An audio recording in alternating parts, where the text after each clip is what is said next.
Аз дадох старт на моето дете в технологичния свят. Разберете как в следващото видео. Здравейте, казвам се Стефани Миланова Генчева и моето дете Никола Генчев на 5 години е записано в Softony Kids. Тъй като моето дете от ранна възраст проявява интерес, може би като всяко друго дете, от компютри, таблети, телефони, когато разбрах, че Softony Kids предлагат тази възможност, реших да го запиша в курса, което е изключително голям успех за мен, защото детето е обградено от най-добрите специалисти и преподаватели в тази област и наистина след всяко едно негово занятие извън класната стая, когато е вкъщи, самото дете вече започна по друг начин да гледа на технологиите и съвсем самичък започна да се развива образователно,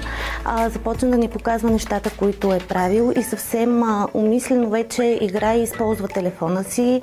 създава свои герои, може вече да ги движи, може да води диалог с тях, така че той вече не гледа телефона просто на някакви игри, които си тегли или гледа някакви клипчета, той вече съвсем умислено развива своите умения в тази среда. Силно препоръчвам на родителите, които се колебаят дали да запишат децата си в Softony, дали са малки или не. Запишете ги, не се колебайте, ако видите, че вашето дете проявява такъв интерес, защото те наистина ще бъдат отгордени от най-голямите професионалисти тук и ще видите каква коренна разлика ще имат самите деца, когато вече са минали обучението от преди и след това.